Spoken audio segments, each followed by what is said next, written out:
Hello. A French philosopher, Blaise Pascal, once said, "The problem with mankind is man's inability to sit in a room quietly, alone, and do nothing." If you think about that for a moment, how hard is it these days for people, for all of us, to just sit and do nothing? It's so hard that people have to force themselves to do it, and it's called meditation. And whenever we wait in traffic, or we wait in line, or we wait for food, it can be very challenging because the mind runs and we get distracted and we get pulled in so many different directions. And if you were to just do it now, to sit wherever you are, and if you're not driving and it's safe for you to do so, to close your eyes and just sit and do nothing.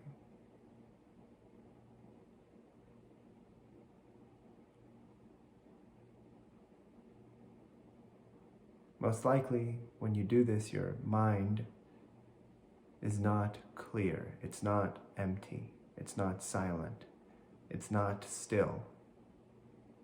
Most likely when you do this, your mind is fetching things, thinking about things, getting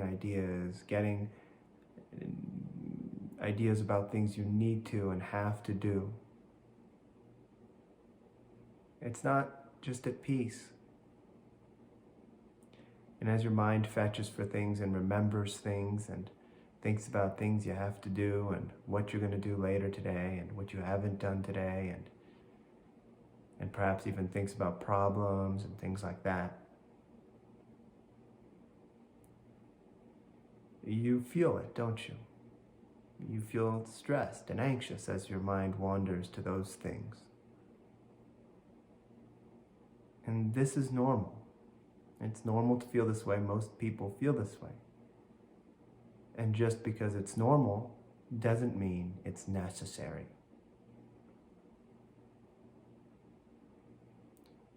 You can learn to have a still mind, a quiet mind. You can learn to have inner peace. And you can learn to feel calm far more often, far more consistently. And you can replace the times in your day where you feel stressed and anxious and worried or concerned and frustrated or sad or angry. That can be replaced with inner peace, with calm, with joy, with love and gratitude and appreciation, and with consciousness. Because when we're sitting in that room alone and our mind wanders, rather than just being quiet, just being in the room, the empty room alone, as our mind starts to wander, we start to think about stuff and we become distracted from the present moment. And we enter the mind where we have a sort of map of the world, a map of our lives, a map of reality. Because we imagine different things going on in our lives. We imagine and project about the future and the past. And we leave, when we do that, we leave the present moment.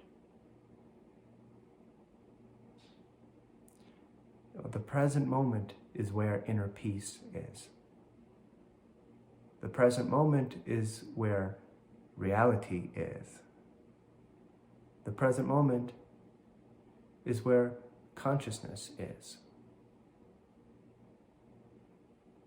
When we leave the present moment, we are leaving reality. We are leaving consciousness. We are becoming unconscious, and we are leaving where inner peace is, and even where love is. And so it doesn't really matter what you're doing, or what your project is, whether you're trying to manifest, heal, love,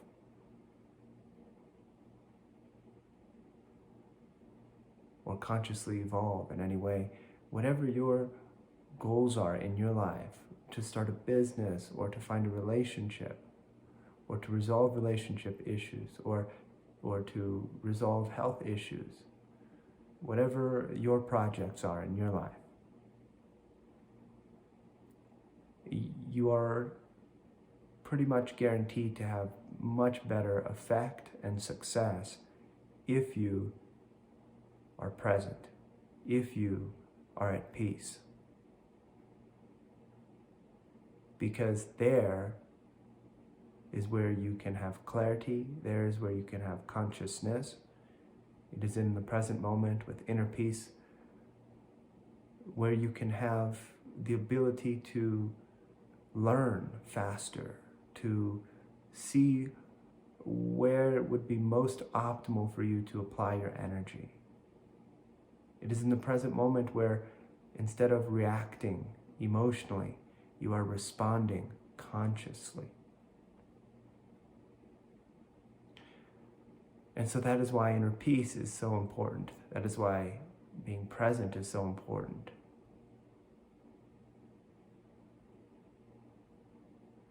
There's this quote by Lao Tzu, a Chinese philosopher. If there is to be peace in the world, there must be peace in the nations. If there is to be peace in the nations, there must be peace in the cities. If there is to be peace in the cities, there must be peace between neighbors. If there is to be peace between neighbors, there must be peace in the home. And if there is to be peace in the home, there must be peace in each individual's heart.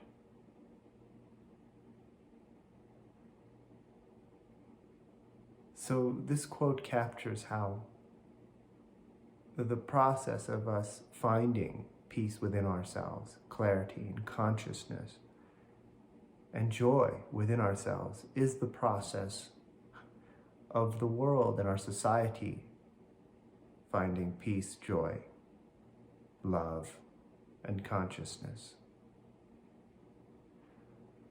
So not only is this is learning to have inner peace, and learning to be present, and learning to be conscious, and learning to be and feel joyful and love. Not only is that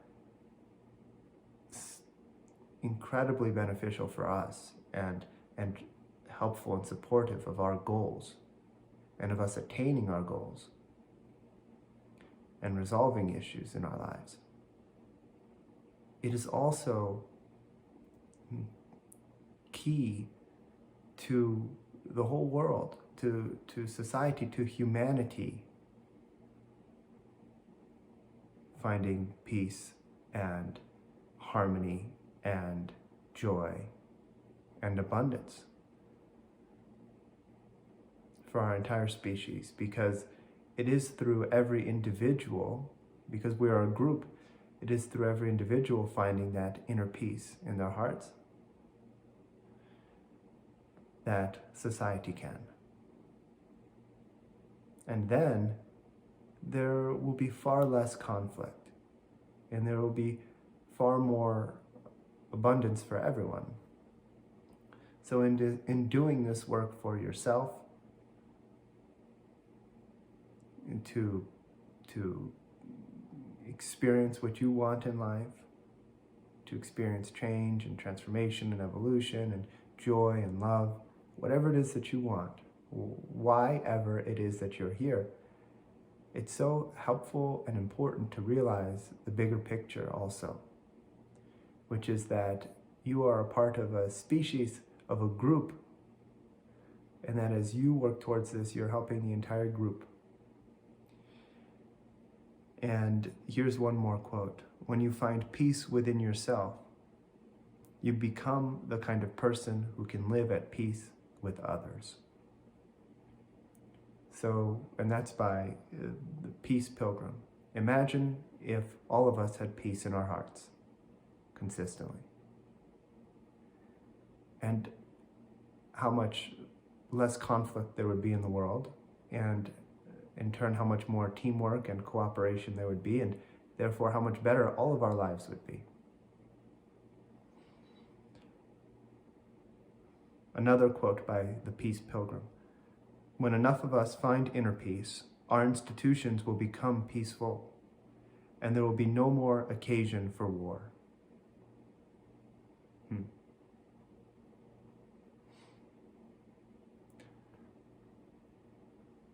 So, I hope that you have received the intended message here, and that is that it is a wonderful endeavor for you to intend to find complete and lasting and comprehensive inner peace in yourself, to have a quiet mind, a still mind, and that you can have that experience, that there's a lot of understandings and tools and techniques that can be shared with you that you can use to get there. And when you do, all the suffering, the negative emotions, the stress is resolved. Because if there is inner peace, then there isn't stress. If there is inner peace, there isn't anxiety. If there is inner peace, there isn't conflict. If there is inner peace, there isn't sadness or anger. And when there is inner peace, we can actually truly see what is, because there are no thoughts and emotions getting in the way. Our stuff is no longer in the way when we have inner peace, and therefore we can see what is, and we can be more conscious of what really is. And with that consciousness and that inner peace and that clarity, we make the wisest choices rather than reactive decisions based on emotions that are based on misunderstanding and fear and stress. So when there's inner peace, when there's clarity, when we can see the benefit of certain approaches and choices, then there's that fuel, that motivation to make the choice that is in our highest and best good, and in the highest and best good of all. And some people say, oh, well, you need stress, you need negative emotions to motivate yourself. Well, look, we have electric cars now and solar panels, and have we always needed the dirty gasoline that pollutes the environment? Have we always needed that? Or will we always need that? Or can we learn to generate energy from some other source?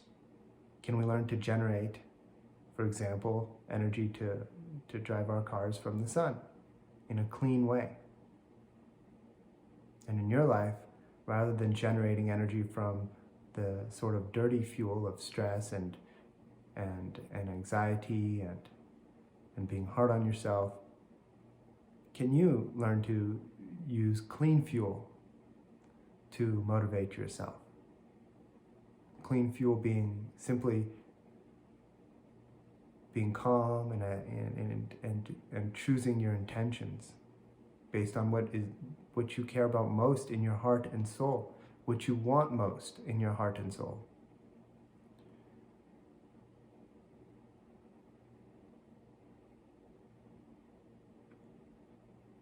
And when you run on clean fuel, there's a lot less cost. There's a lot less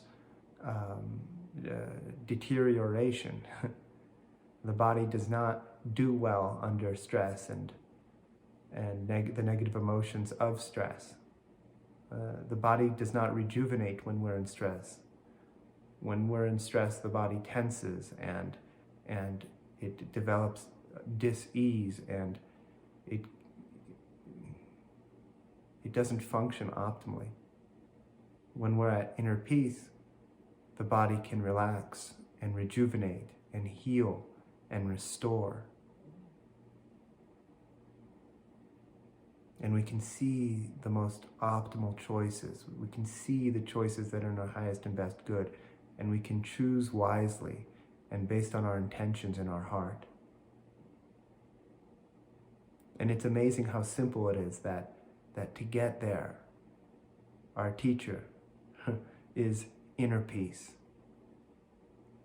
That we get this opportunity to experience inner peace, to strive for inner peace, to learn to be at peace, and that doing so, from there, everything else unfolds. Everything else sort of takes care of itself if we are able to find peace within ourselves.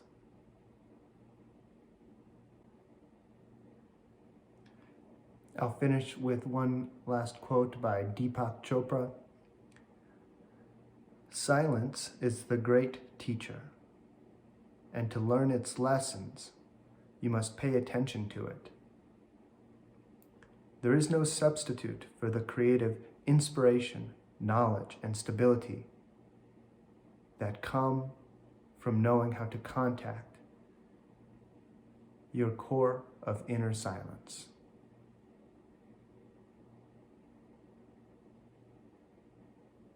So from our inner silence, from our inner peace,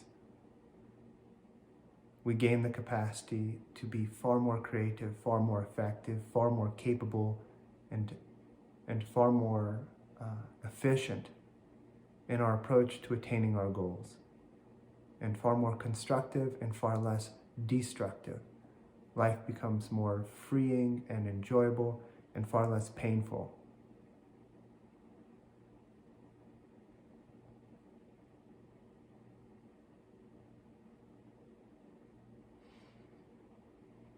So, how do we get there?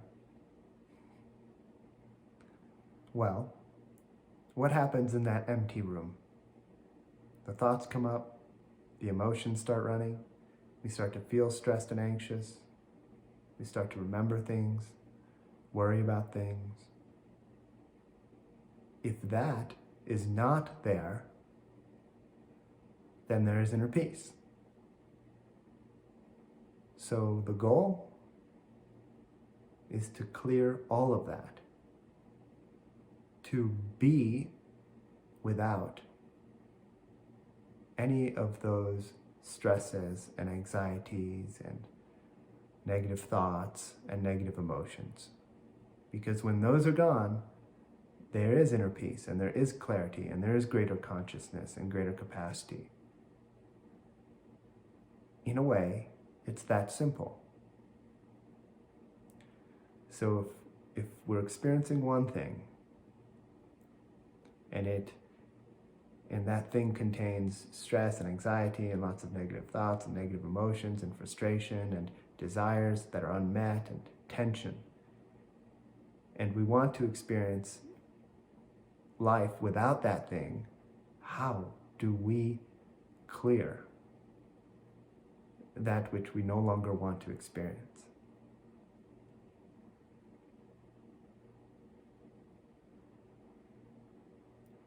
First, we understand it. We pick it up, we look at it, we hold it in our hands. We come to know it, to know what drives it, to know all of its details and properties, as much as is necessary to completely clear, heal, and release it.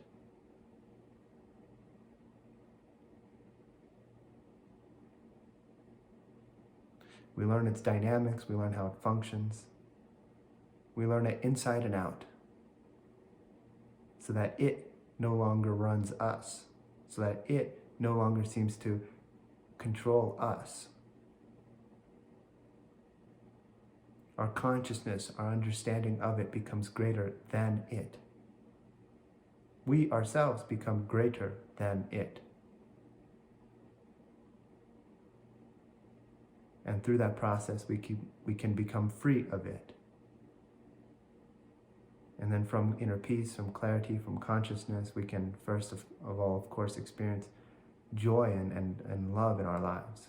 We can manifest, we can heal, we can awaken, we can evolve consciously and find deep fulfillment, true fulfillment, heart-centered fulfillment in this world, in our life, in our work, and in our relationships.